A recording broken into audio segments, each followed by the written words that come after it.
Welcome back to Fitz for bar bender tips number 2, how to avoid injury. Now, of course, most of you have been doing this, have been asking me, can you do these workouts every single day or 2 or 3 sets of them? My advice to you is, these workouts are being recorded for you to do them as I'm doing them. Now, if you're in a competitive condition, you might try 2 sets of these things, but the reason there are 10 sets and 5 sets, they're called power circuits. Power circuits you can do 2 sets of or 3 sets of, but the super power circuits, which are already 10 sets, think about it.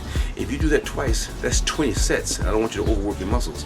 So that's why they're done now. I'd rather you, instead of doing the entire combination twice, is like I said, if you're doing a power twister, move the bar farther away from your body. That makes the entire workout harder, rather than doing the entire workout twice, because the workouts are designed to give you a workout as is. So the way you can adjust it, if you do it on your own, count slower on the isometric holds. Instead of doing 30 seconds, do 40 seconds, move the bar away from your body. Even if you do 30 seconds farther away from your body, the 30 seconds is a lot harder. So these are different ways you can adjust the bar without overworking and doing too many sets or too many reps. Now, some of you have asked me about how far out do you go. Now, when you bend the bar in, don't let it do that. When you come out almost as far as you can, go back as far as you can. Here, when you go like this, what happens when you let it snap is more pressure on your elbows, more pressure on your wrist, and you can injure your wrist or shoulders. I said elbows, your shoulders and your wrist. Because when it snaps in place, if your wrists are weak, you can hurt your wrist.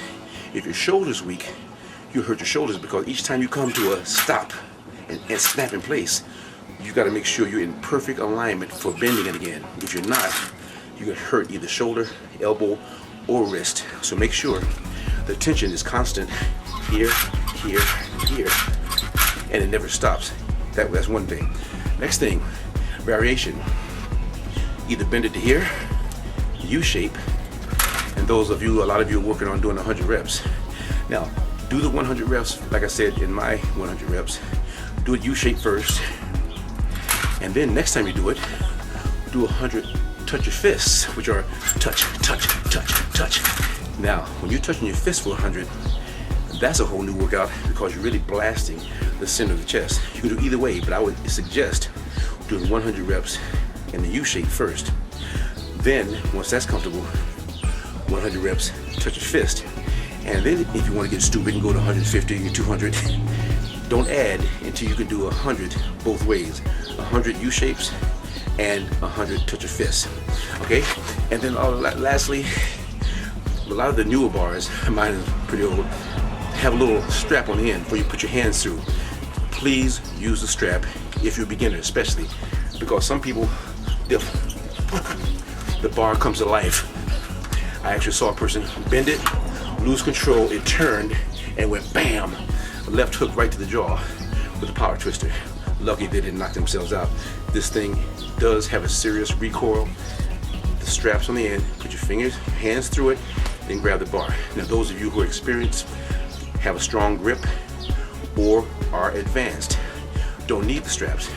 But the reason they put the straps on is because probably over years, people kept hitting themselves in the face because they lost control of the bar. So I'm telling you now, if you have a strap on the end, use the strap if you're a beginner or still having trouble controlling the bar. Okay, so that's about it for right now.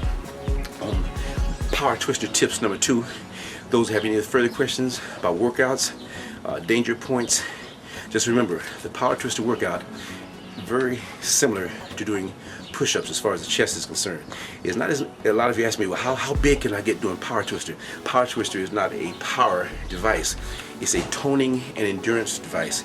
So that's why I compare it to doing push-ups, whether between push-ups, tricep push-ups, wide push-ups, normal push-ups, all the different types of push-ups.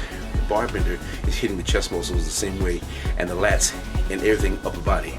So if you don't have a power twister, where I'm doing power twister with other exercises, replace it with push-ups for the same length of time. If I'm doing 30 seconds of power twister, you do 30 seconds of push-ups, and that will keep you in range of what we're doing in the workout when we're combining the power twister with other exercises. Okay, hey, like I said, thanks for tuning in. Keep writing in, asking questions. I'll come back with tips number 3 if I need to keep you safe while you're doing any of these workouts. The point is, if you don't rest long enough, you'll hurt yourself. If you rest too long, then you'll cool down and it'll be too hard for you. Remember, don't let it snap in place. Use the straps, and don't forget to breathe. Hey, you've been great. I'll see you next time. Fitz Fitness, not just a workout, but a what? Way of life.